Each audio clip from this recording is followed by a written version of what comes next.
I'm Matthew Buckley Smith, and you're listening to Slee Rickets. Thank you all for listening, and thanks especially to all of you who have subscribed to The Secret Show.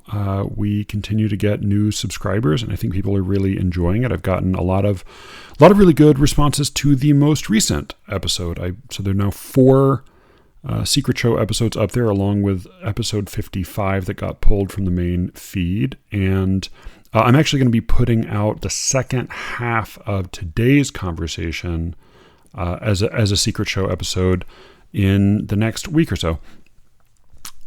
If you have not yet done so, go to sleerickets.substack.com and sign up now. There are a variety of levels. The cheapest one is $2.50 a month for some extra episodes. It's not a bad deal. You might also want to sign up for a free subscription, because I fucked up this week and sent out the 4th Secret Show episode apparently to all free subscribers as well. So enjoy. If you got an email as a free subscriber, then I think you can listen to that episode. Maybe, I don't know. I'm not really sure if I'll be using that for much else, but I'm sure I will not. I'm sure this will not be the last time I fuck up. In any case, thank you all so much for your support. And if money is a real obstacle for you, do write me a note.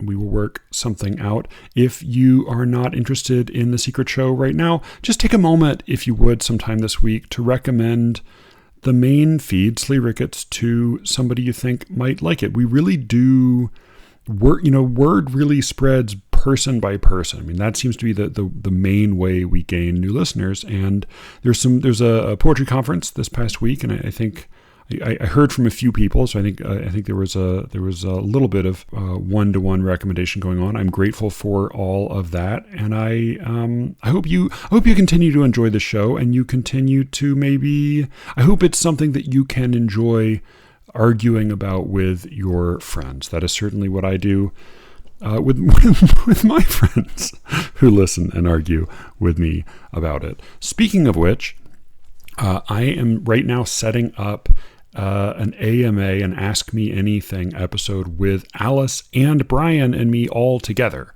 So send in any questions you might have to sleerickets@gmail.com or @sleerickets on Twitter, or you can send them to @bplatzer on Twitter. In any case, got some questions already and look forward to getting more soon. That should be a fun episode. This week's episode, this is a really fun one, I think. So this week's episode is Cameron is back, and he's back to discuss the Toby Martinez de las Rivas scandal of I want to say 2013. No, it was more recent than that. It was 2018, I think.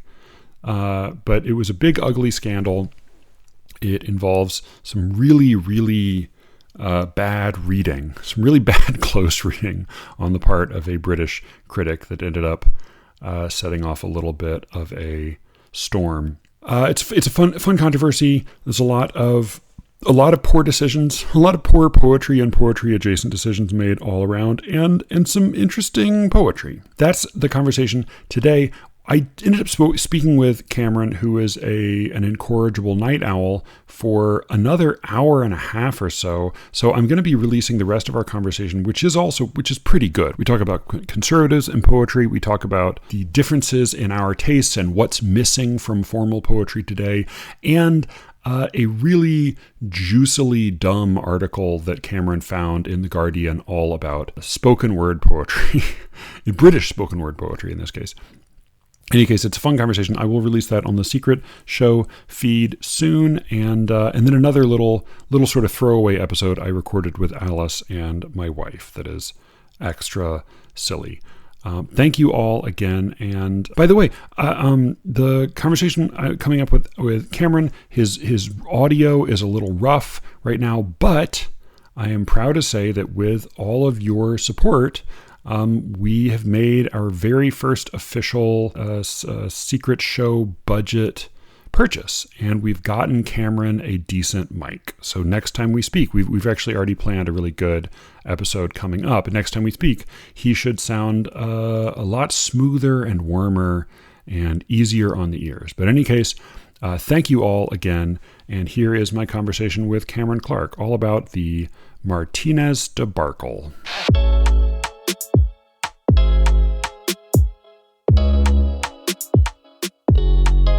You had a typo in your email to me initially, and I liked it so much that I may use it in the notes, because you called it the Martinez Debarkle. Oh, But that R, I like it because it's something. It's like it's even uglier than a debacle somehow. yeah. Uh, and so I was just trying to look up to see if Toby Martinez de las Rivas has done anything since this whole scandal, and I couldn't find No. anything. Yeah, he seemed to have fallen silent, maybe wisely, but very sadly so, since the whole uh mess, to use a sort of inoffensive term for it, went down. Yeah, yeah, it was. I mean, it was a mess. So Toby Martinez de las Rivas is an extremely cumbersome name, but well, I guess we'll just call him Martinez because that's the patronymic, right, in the Spanish naming Hmm. convention, right? I Yeah. think. So he publishes a book called Terror with Faber, and then a couple of years later he publishes another book called Black Sun, and Mm. that is nominated for the Forward Prize. Which what is the Forward Prize? Give us a what does the Forward Prize mean? Because it seems to be an Okay. enormous deal. I mean, I've heard of it, I know of it, but it seems like Yeah. over there it's a pretty huge deal. I think in a sentence, the Forward Prize is the second most prestigious poetry prize in England or in Hmm. Britain. I think the T.S. Eliot Prize is the most prestigious, I think, and I think that pays the most. Uh, getting down to the practical good things. Sure. But Yeah. the Forward Prize is more various because it has different categories. It has Best First Collection and Best Poem of the Year, individual poem, and it Oh, has Best Collection of the Year. so you have a Uh, few different winners of the. yeah, you have a few different I winners. see. Yeah, I see. All but right. it is quite prestigious, I think. Yeah, yeah, yeah. I mean, certainly. I mean, I certainly know of it, but I didn't like. I wasn't aware. Like, there seems to be like an active, like blogging, like public conversation about it over there, which is something that I had not Yeah, encountered over yeah. here. You'll get a lot Um, of sort of reviews of collections once they've been nominated. They become more. They become much more in the spotlight. They become more prominent. yeah. So Martinez collection Black Sun is nominated. It's shortlisted for the forward. I think it's like five nominees, and Dave Coates writes a there was a poem. There's a longish poem or a couple poems. It's hard to tell how it's broken up, or even like a long portion of a poem. Yeah, yeah. Yeah. From A long from portion of the segmented Titan form. slash all is still, and then it's this long section that is then segmented itself, and that's still only an excerpt from this poem that appeared in Poetry magazine before the book came out. And I do remember reading that and being sort of baffled by it. But I mean, you before we get to the scandal, Sure. Martinez is a poet you enjoy. Shane enjoy. I mean, and I think like you and Shane may also have a shared taste for a kind of poetry that, and it may just be that y'all are smarter, but like there's a kind of poetry I find kind of impressive, and at the same time I feel as if I can't enter it. So Mm. what do you admire Martinez, and he is widely admired, and technically especially. What is it specifically that you find about his work that you like? Sure. I mean, yeah, me and Shane have terrifyingly close tastes. I think, like from our correspondence, we've only found one poet who we disagree on, and that's William Blake, who I think I like more than Shane does. But yeah, no. So I'm gonna do the terrible thing of starting with sort of my sort of subjective relating of my personal experience, and then I'll Please, try yeah, and yeah, get to sort of my aesthetic pleasure. sure. I'm so sorry because it's a very cliched way to do it, No.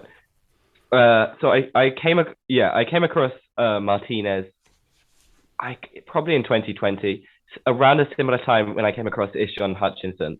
And I think Hmm. at that time I was quite disenfranchised with a lot of contemporary poetry. I found it simplistic or uninspired. And Martinez and Hutchinson were two poets who I think still influenced me and who then grasped me because they were so outstandingly different from other poetry in that they had a sort of linguistic inventiveness and brilliance that many other poets don't seem to be able to muster. But they have Hmm. their own philosophical vision. And I think, especially in Martinez's way, he is. I want to resist using the term prophetic because it gets thrown around a lot with him. And I think prophetic is more.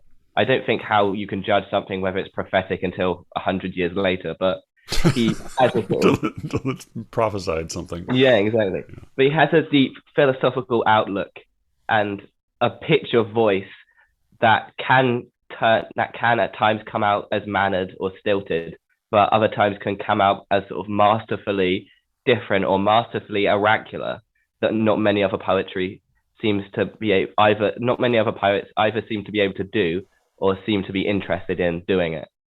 And I think that's what grasped me. His deep biblical oracularness and the grippingness of his personal vision of the world, which I think many other poets nowadays don't seem to have really mastered, to sort of reinvent the world or rename the world through their own subjective vision. He's one of the few poets who you struggle to find comparisons to other poets. I think William Blake, in William Blake's 14ers, who the poetic technique he uses, more prophetic poems, is sort of, there's a reflection of him in Martinez's style. And also I think of Lowell and Berryman, especially in Black Sun, where there's a more confessional turn, but sort of symbolism abounds and a sort of oracular shrillness and a deep vision of a sort of flawed, broken world, very much interrelated with the idea of the fall in Christianity. So I think those are the things that sort of cleave me to Martinez, even if I don't personally believe or find his aesthetic or his vision my vision. I still find it so entrancing and so otherworldly that he keeps me engaged, even when I couldn't fully articulate what each poem means conceptually, let's say. Yeah, that makes sense to me, and I think I do even agree with much of your assessment of him. It's something different. Can I read out a poem of his? Yeah, but I was going to say I want read an excerpt or something, or yeah. Okay, my audio might get worse now because I'm operating the brown notes. So it might be right. I'll read one of the poems in Coates's article. Okay. Yeah.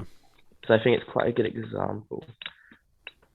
I'll read At Luddington Church / to my daughter. Okay. I'm curious, is this how characteristic is this poem of his other work? Because it seems it's very, very different than the stuff that was in poetry. I think this is quite characteristic of it. Okay, so this is the poem that's in poetry shares similar ideas and motifs, but is in a style slightly different, slightly less characteristic of Black Sun. I think that's much more characteristic of Terror, where the lines were longer and often there are prose poems.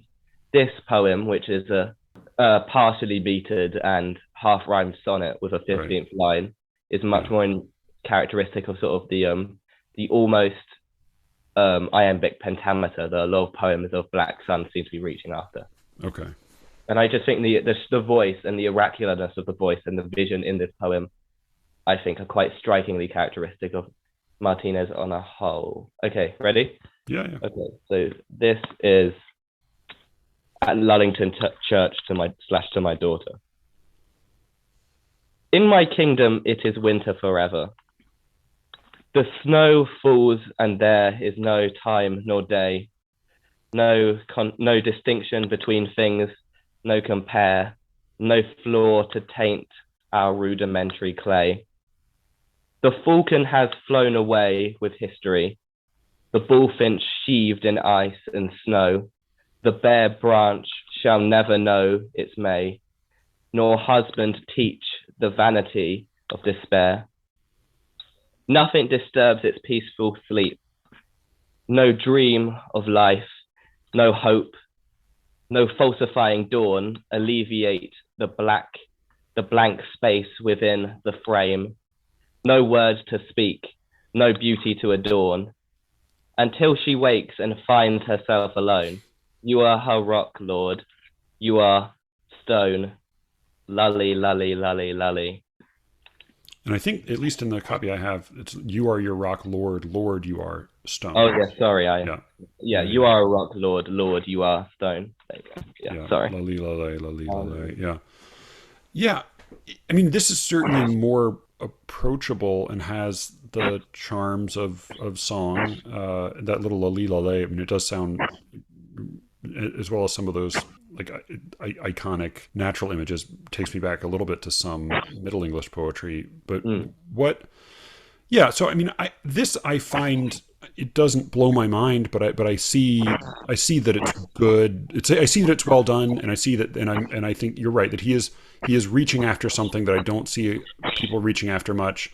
The stuff in poetry is like two enormous columns written often in a very sort of faux antiquated style, and it is, I mean, and it includes Middle English passages, and it is highly Vedic. I mean, if the stuff in the little lullaby poem is a little bit oracular, the stuff in the poetry poem, a black sun rises in the west of me and will never set. God of my fathers, sleep like. I mean, it's delivered on a windy promontory, into the storm. It's at the pitch of his voice and probably slightly beyond the pitch that he can manage without coming across as shrill. But he is, he's doing something interesting. There is a weird bit at the end of the excerpt in poetry that comes in for some criticism and a lot of commentary from Martinez as well, which is a big block of text that is just the word judgment repeated umpteen times in a big giant rectangle, and then in the middle of that rectangle is a huge black dot, like just a black circle, and that's the Black Sun of the title. So Martinez's book, his second book, Black Sun, where both of those poems appear, is shortlisted for the Forward Prize. And Dave Coates, who is a well-known critic, he's like a well-respected critic. A lot of people, like everybody in the articles you cited in addition to this one, seemed to say like, oh, whether they agreed with him or not, they seem to respect him as a critic. Yeah, so Dave Coates is an interesting critic. I know as much as what I've seen on his blog. I do not know how extensive he seems to be outside of his blog. He seems mostly to be renowned from his blog, where he publishes a lot of poetry criticism. I think he starts off as quite a conventional, if opinionated critic. He has a quite interesting review of a collection by Jory Graham.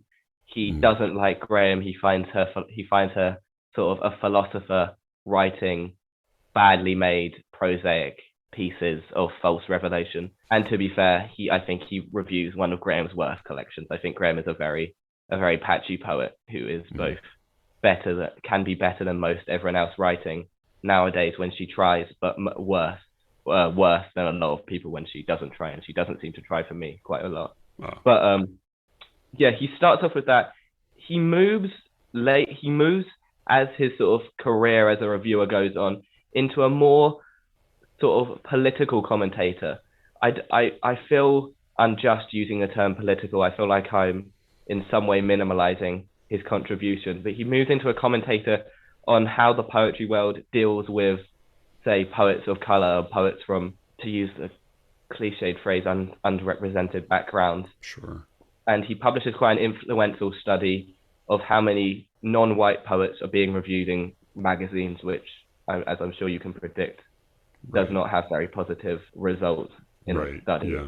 It finds the amount of white poets compared to non-white poets incredibly unjust. But yeah, he moves away from that, and I do find his later reviews of many poets of color, I find them, he really wants to sort of amplify these poets and give them a larger background because of the injustice he's found in sort of the more traditional poetry publishing world. But I find his reviews often are unjust in themselves because they're not critical enough. They don't pay critical attention. They just praise and summarize. And I think that's his big flaw, especially nowadays. But here, this review of Martinez is very much his sort of attempt, his political and social analysis of a poet, and one of his negative is an understatement, negative takes on who is being published in 2018. Yeah. So yeah, on September 13th, 2018, this is after the shortlist comes out, but before the prize is announced for the Forward Prize. And I don't even know that you could call this a review exactly, but it's this essay called "On the Pale Sun" of Toby Martinez de los Rivas, which is a bad joke. But he writes this essay in which he draws in some lengthy quotations from Mussolini, as well as citing an interview Martinez gave to the LA Review of Books, and then very selectively citing his poetry as well as some other commentary about the nature of fascism in order to construct, it made me embarrassed on his behalf. I mean, this is a childishly flimsy argument he makes. The argument is not Martinez is a bad poet. The argument is not even that Martinez personally has done bad things. The argument seems to be that Martinez poetry is ideologically fascist and has fascist meanings and is propagating fascist ideas. Yeah, well, I'm glad you find you're embarrassed for him, because that is probably a better reaction than the reaction I sometimes have with this article, which I find at times enraging. I think it's definitely it's not a review. Rob A. McKenzie, who we might get to, writes an article about this, and he has a nice definition between exegesis and eisegesis. I've never heard the second one pronounced. Again, I'm probably no, me neither. But yeah. So I would say that this review is either eisegesis or a kind of bastardized exegesis. Oh yeah, I mean it's so. They're really thin connections he draws from like one phrase of Martinez in an interview to then some like another like secondary clause in some sentence of Mussolini's to say that like fundamentally and then he reads this poem about winter snow as being a poem about how whiteness should triumph over all, which just seems bonkers. I mean, it just seems like a joke almost. It's one of the worst readings of a poem I've ever seen, especially because it seems to be based on such a childishly terrible fallacy, where he says that if we read this poem must be read positively for the final, it's the penultimate and penultimate line which form a couplet for that final couplet to work, which I think is maybe one of the most laziest interpretations I've ever seen, and runs counter to almost every participle of Martinez's vision, because I think what actually occurs is that the first lines describe a fallen blank world full of the fear of nothingness, which Martinez claims is the major theme of his first collection, and the and the couplet then supply a kind of partial hope against that. But because Coates has created a sort of a self-fulfilling fallacy, he must read those 12 lines positively to sort of even enact his sort of whitening view of fascism that he sees in Martinez's argument. Actually, can I read a great quote by Coates of Martinez's an essay Martinez has written, which Coates says he describes the essay, but I think accidentally describes his own essay about Martinez in it. Yeah. So Coates says of an essay Martinez has written, he sums up the essay, the first paragraph of Martinez's essay, and says, "Because contemporary poetry is in thrall to Marx, it follows that the only solution is to make it fascist. The wild conclusion is reached quickly, and so quickly leads to another wild conclusion that it is difficult to respond rationally," and then he's put in brackets, "which postmodernist theories, both academic and wider culture, which specific sects of wider culture, where are these halls, if not in the academy, blah, blah, blah." Yeah, this is another problem with his writing style. He likes to put vast amounts of questions into brackets that he often can lose correct sentence structure. By the time you get to the end of the list of rhetorical questions, you can't remember what point he was trying to make. This is the problem of Coates' style. He leaps from one wild conclusion to another wild conclusion, and the conclusions are based on sort of weird, sort of half-quoted lines he talks about Martinez's distrust for the city, and Martinez likes to juxtapose the city with the wild, uncultivated landscape of what I'm presuming to be northern England. Right. And Martinez sort of puts forward a kind of distaste for the city. Now, almost the fulcrum of Coates's belief in Martinez's fascism belongs to Coates's view that in Martinez's disliking of the city, Martinez is anti-multiculturalism. Right. Yeah. This is a terrible idea because Martinez never mentions multiculturalism. He never mentions race. For all we know, he might dislike the city because that's where the most amount of pigeons are. Right. You know. Yeah. I mean, it's a totally wild speculation, and it also just it turns out to be a really off base argument in Martinez's case, because he if anything says, because he lives in Spain with his near his ex-wife and children, and his ex-wife is, I think, Italian, and so he is for very strong personal reasons is extremely opposed to Brexit, and then feels exiled by Brexit. And I mean, even I think another one of the essayists later points out that he works with refugees in the city, where that it also, I mean, it all seems totally out of place, and it also, I mean, Coates is performing such a clumsy game of hopscotch, trying to hit all the right social justice notes, that he ends up confusingly implicating himself at the end of that paragraph. He says these obvious double standards are features, not flaws. The consistent element is that white men control of the terms of any conversation and may change the rules as we please, which seems to be exactly what he's doing throughout the whole essay. It's a beautifully accidentally self-describing paragraph. Right. His big fiery conclusion, and it is, as some others point out, he is an influential critic, and he seems to be making a very specific play to more. I mean, he kind of calls out the judges of the Forward Prize and says, "I respect you all as professionals. This cannot be allowed to happen." He says Martinez de los Rivas's exaltation alongside 3 American poets, 1 Trinidadian poet, and 1 Trinidadian/British poet is bitterly disappointing. I'm compressing a little. The Forward Prize is not only an award; it is an opportunity to become a power player in the poetry community, to headline festivals, feature in national dailies, boost one's allies, and in however small a way, shape poetry culture in these islands. There is a 1 in 5 chance that this power will fall to a poet whose politics are violently retrograde. It seems like he doesn't understand how statistics work, and exclusionary by design, whose idea of paradise lies in the racist fantasies of the most reactionary English nationalism. It's a bizarre set of accusations, and and everything is. The future of English multiculturalism is staked on whether or not this guy wins this prize.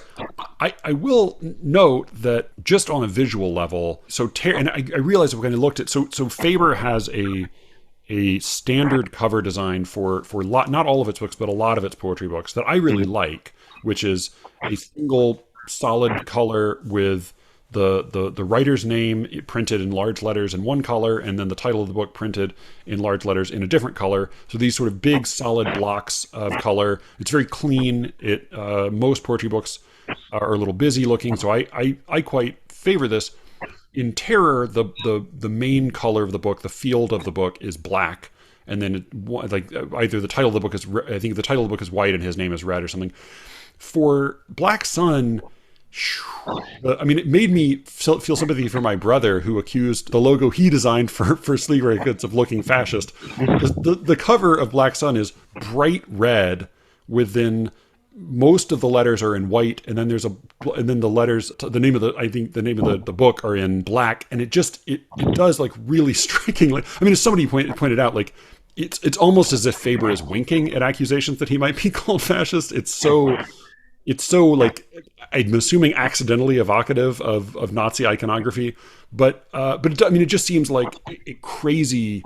It's like a crazy accusation, both because there doesn't seem to be any real basis for saying that Martinez personally is a fascist, or that his poetry somehow is fascist, and it also supposes that it would be possible for somebody to write a fascist book of poetry that would fascist what do you think poetry does? How effective do you think, relatively obscure, this isn't Holly McNish, this is relatively obscure, artsy, high literature poetry, and the idea that somehow this is going to threaten English culture as a whole. I mean, it just seems bizarre. It really made me think like it's the sort of thing that it made me think like, did he write this drunk one night and hit publish and then wake up the next morning and think like, oh, what have I done? Like it's so embarrassingly, like it's just so silly on the face of it. And yet that was not the response that a lot of people had to it.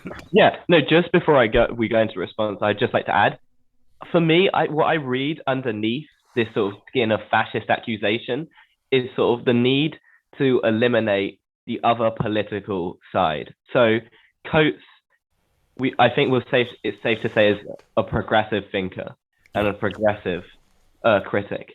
And what I think he's taken offense to is Martinez's right wing, although I think Martinez is right wing in a much more untraditional or anti-traditional way than Coates or Jack Belloli, who is someone else who writes about this, really understand. But I think Coates takes offense to Martinez's right wingness. But knowing he cannot simply write a review and say, these poems are bad, they're right wing, stop this. He needs to conflate and confabulate it to a point where we all can say, this is morally repugnant, fascist, neo-Nazi scrawlings, and we can throw it in the bin. I think there is a kind of political argument that needs to be enacted through confabulated terms. And if you're going to go through the bad faith interpretation of sort of Coates' article, you could all see it as a sort of a promotional gimmick. I mean, Coates is the person who comes out well from the Twitter storm. He gets more famous and he gets more publicity and people agree with him and champion his opinions.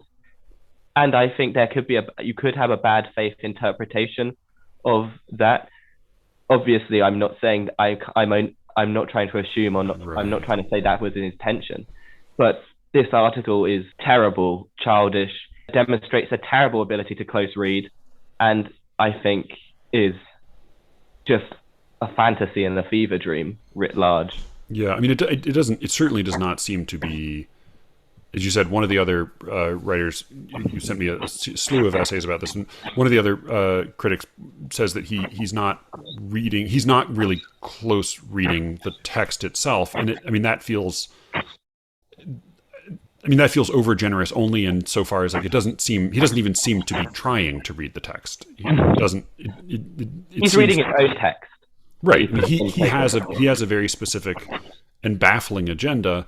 I think you're right that like there are some moments. So part of what confused me a little bit about, and maybe it's a context that's better known in England or is better known in his social circle, but like the woman who interviewed him for the LA Review of Books said she was very admiring of his poems.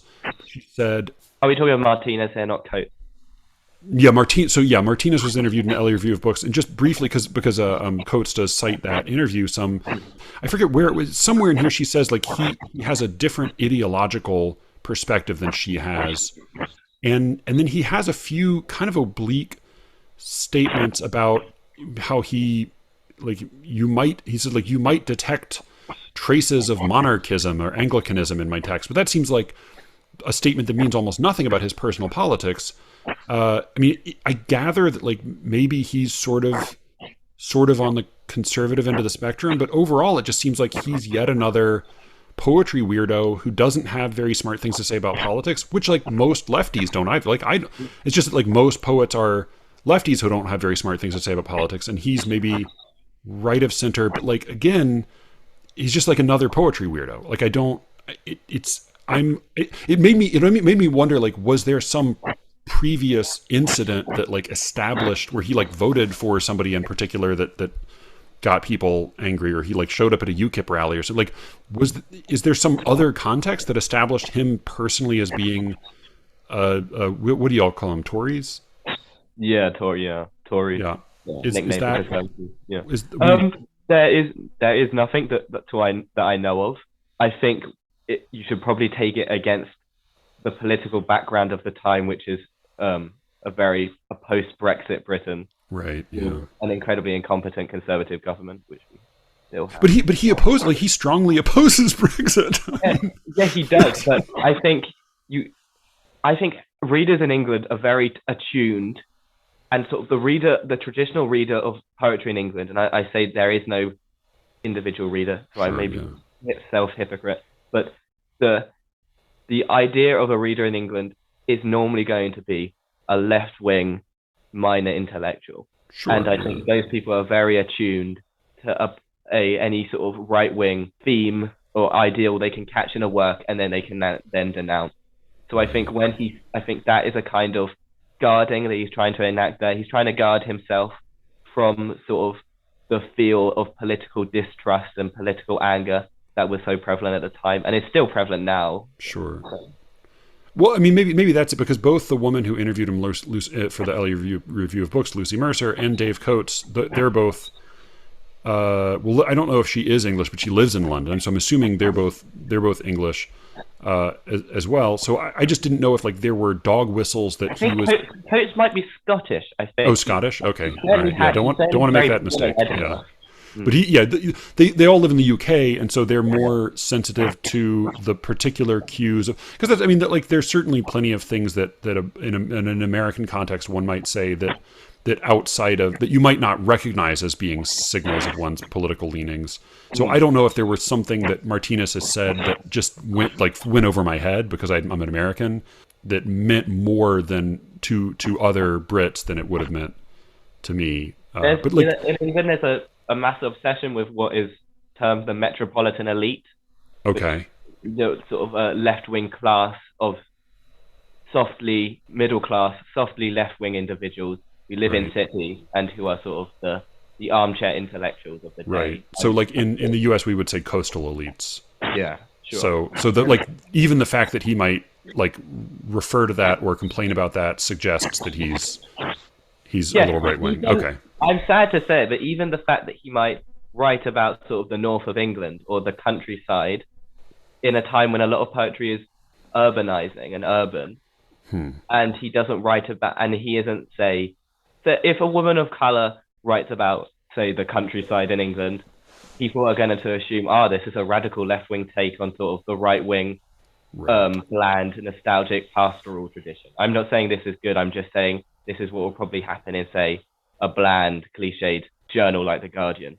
So when Martinez writes about sort of this pastoral, violent, northern, unindustrialized area in his first collection, Terror, most prominently, a lot of people will pick up on that cue and sort of set this as sort of a right-wing assault on the metropolitan elite, who are generally considered to be the heartland leftists in the city. But yeah, so this caused a big storm on Twitter. Martinez did not win the Forward Prize, though who knows whether this had any part in it. I think Nani Capildio might have won the Forward Prize that year. For her, a good winner. Although not her best collection. I don't know why that one compared to, say, Venus as a Boy. But if we can't have Martinez, we should have Capildio. But yeah, sorry. Back to Twitter. So I mean, it did this preposterous, childish argument that Coates made caused a lot of trouble for Martinez. I mean, I remember back when I used to read Harriet regularly, which seems laughable in its own right. I remember hearing about this whole scandal, and the Poetry magazine was taken to task for having published this long, confusing, supposedly fascist poem. I mean, you pointed out that like Martinez was given the chance to publish a response, and he really did not get his money's worth out of that. I mean, it is very stilted, and you said it's quite prosaic, and it also just feels like it's almost like he tries to sort of like, it's like halfway between a personal reflection on his experience of compose. Like he talks there and in another, and in like the interview about like discovering the black dot that he put in his, I kept thinking like, who the fuck cares about this black dot? Like why do you keep describing filling in a black circle and then thinking about I don't fucking care about this stupid symbol, and I definitely don't care about it. Your like typographical quirk. I mean, it is like, it's a dingbat or whatever you call those things. Like he uses it to separate sections. Literally, it's just like there's some word in publishing for that, but he's not very good at defending himself. And people got really excited. Again, I think they got excited because I think whereas like maybe Coates was motivated by a desire to draw a sharp line between acceptable society and the slightest glimmer of right-wing politics. I think once it bled into American Twitter, then the excitement was just the opportunity to any opportunity to perform a social justice triumph by way of doing nothing but posting. So that got everybody excited over here. And some various people have responded to it. I think most intelligently, as you point out, Rob Mackenzie in the Dark Horse, which is a Scottish magazine. And I'll put links to all this stuff. I read all of it. It's way more than probably most people want to bother to read about. I'm sorry for sending you. No. I mean, I was happy to dig into it, but so this did seem to send Martinez underground a little bit. But maybe he's gonna come back and publish another book. Who knows? Who knows if it'll and who knows if Faber will bother to publish it this time? If Faber don't, I assume there's enough publishers that might be willing. But yeah, the responses on Twitter some of them seem logically bizarre. I mean, we haven't touched on the fact that Martinez has a poem called Elegy for Young Hitler. Yeah, which I could not find a copy of. Yeah, I have not found. I think it's been removed. Yeah. Probably in relation to this. But Martinez isn't a very good poem. Yeah, it sounds like it's not a very good poem. He also seems to suggest what one might guess, which is that it's maybe a kind of an ill-advised attempt to like muse on the person that Hitler might have been if he had taken a different turn or something like this. Yeah. Which just seems not that interesting a topic, and also maybe not especially well executed, but doesn't seem to be evidence. As with the Faber red, black and white design, it seems like oof, bad call. Like, boy, you like it's unfortunate that was the choice made.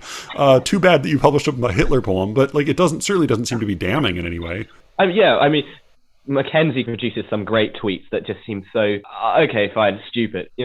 I think someone says any poem with a title Elegy for Young Hitler is going to be fascist, which is beyond idiocy.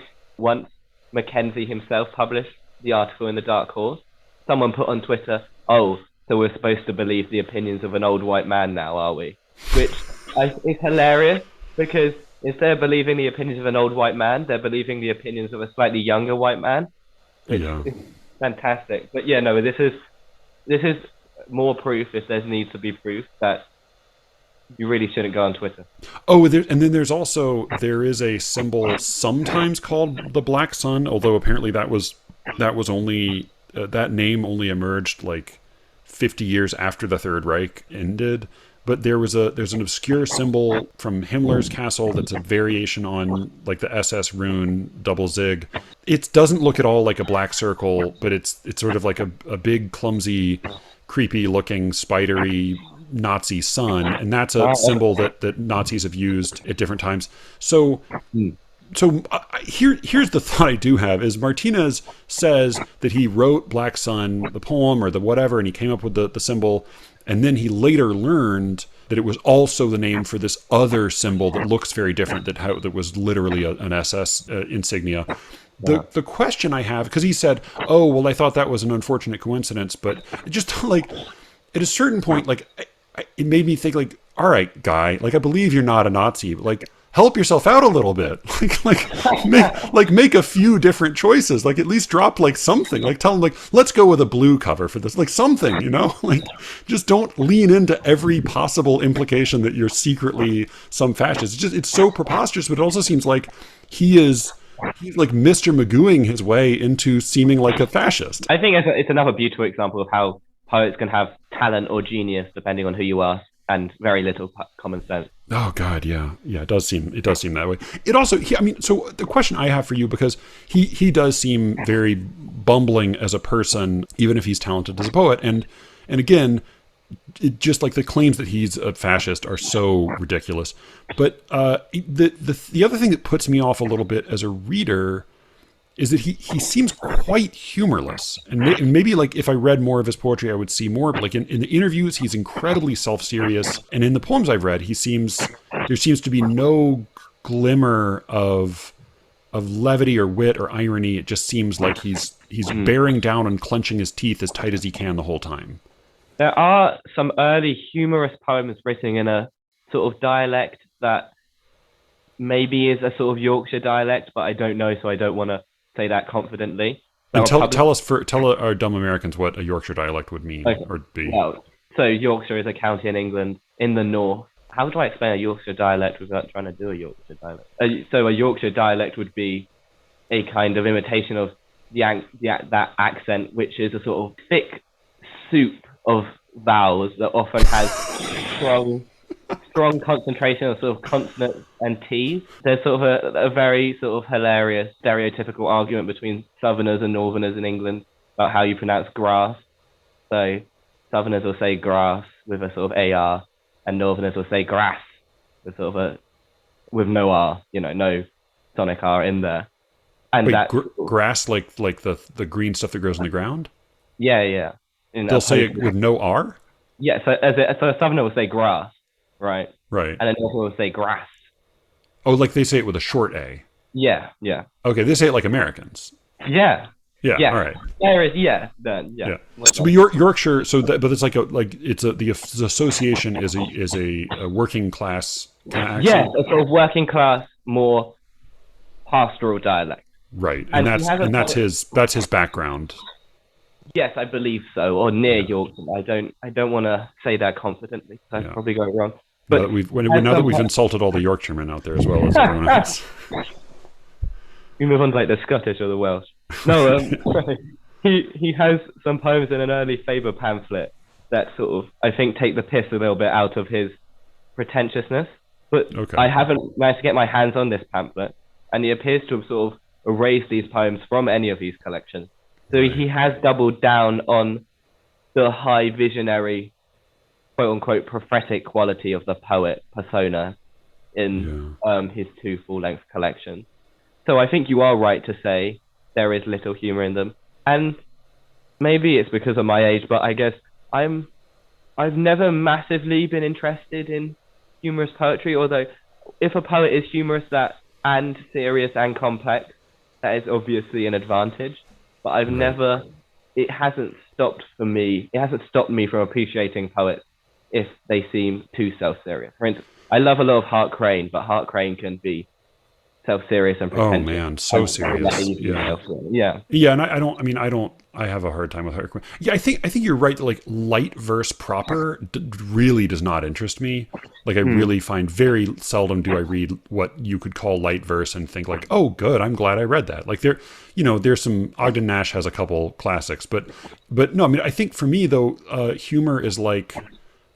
It's like the vermouth, or like, what do you put in it's not Grand Marnier, but there's some there's something else you put in a martini that's like, you don't even taste it, but it lightens things up a little bit, or like cilantro you put in Mexican food. Like it's a little additional thing, like vanilla in baking. Like you don't taste it, but if it's not there, you notice that like it feels dry or it feels a little oppressive. And I think like some of my very favorite, like E.A. Robinson, Larkin, Hausman, Yeats tends to be pretty self-serious, but in his best stuff, I think there's a little glimmer, like there's a little wink, like Among Schoolchildren, I think is wonderfully, like has a self-deprecating edge to it. But I mean, I think like if it's and like Shakespeare's so funny. I mean, he's often like overtly comical and goofy, but like even when he's just a little self-mocking, like in 73, it's like it makes the whole poem. Like if you took that out, it would be so brittle. And I think that's what I don't, and I'm not looking for light verse, but I do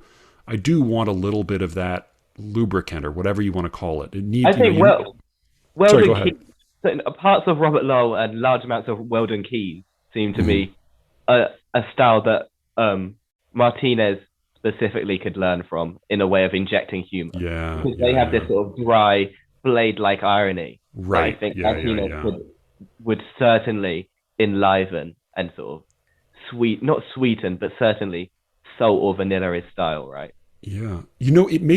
I'll say something that did surprise me, because he is and also I suspect it does not help his case that he's like a handsome blonde white guy too, in addition to be like, Yeah. It doesn't help his case that he looks like, if he shaved his beard and combed his hair, he would look like a strapping young SS officer. Aryan. That doesn't help. But Yeah. what also just surprised me about the way he talked about his own work is that he's a father. Like, he has multiple children, and I think like there's something so humbling and humiliating and ridiculous about parenthood that it made me think like, oh, I'm surprised he still is able to talk about his poems with this much preciousness after having like had somebody like shit on his face, Yeah.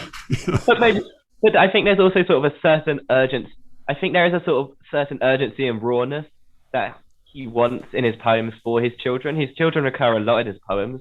There's a lot of poems about conception in Terror, and there's poems obviously for his daughter in Black Sun. Yeah, you're right in that he sort of, it's almost as if his children become symbol rather than living, shitting human beings, right? They're sort of symbols of urgency and power that he feels he needs to address. No, right. I mean, I think that's right. Like, it is. I don't want to speculate about his personal life, but yeah, like if you have not, your child can mean something very different to you if it's like if there's like a name and a photo and an idea of a place rather than like an adorable creature vomiting into your open mouth. Yeah, but no, I mean, I was glad to be reminded of him, because I remember reading about this at the time and thinking it seemed silly. But I hope he comes out with another book and he doesn't he doesn't get re-canceled for being an imaginary fascist. I mean, fun fact before we move on, I think the two things you and him share are your love for 90 North. By is it 90 North by Jarrell? Oh, Jarrell? Oh, he likes 90 North. He has an essay on 90 North by Jarrell. The Dream, and one of, I think, a prayer, or I can't remember the exact words, by Berriman, and his sort of appreciation of those. And prayer, the late religious poem that Berriman wrote towards the end of his career. just called A Prayer. Yeah, I think it might be called. It's on the Poetry Foundation website, I believe. Okay. Oh, 11 Addresses to the Lord, or a usual prayer. Yeah, exactly. Yeah. 11 Addresses to the Lord. That one. Yeah, that one, definitely. Okay. In fact, I think 11 Addresses to the Lord, I don't think, it's very hard to predict what you're like, but I think you might find that sort of slightly archaic and coldly stilted in a way that some of Martinez's poems come from. I think that poem can be felt very strongly in Martinez at times. Yeah, I believe it. I mean, yeah, Berryman, I feel, I have mixed feelings about him, and I love it. There are times I really love him.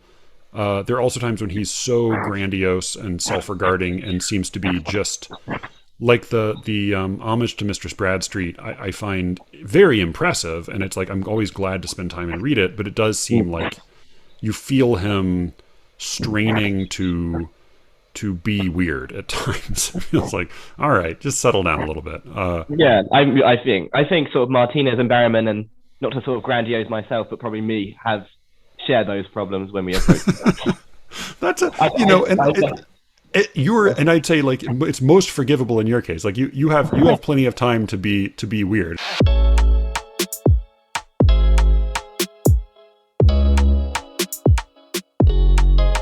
That was my conversation with Cameron. You can find Cameron on Erratosphere, I think mainly as W.T. Clark, and perhaps a few other places. He also sometimes helps out with the Sleeve Rickets Twitter feed. Let me know if you have any questions or comments about this episode, or any questions for the upcoming AMA with Alice and Brian and me. You can reach me as always at sleeverickets@gmail.com or at sleeverickets. And do go to sleeverickets.substack.com. People seem really to enjoy it. And I hope you will too. Thanks, as always, for listening. With any luck, I will be speaking to you again very soon. Until then.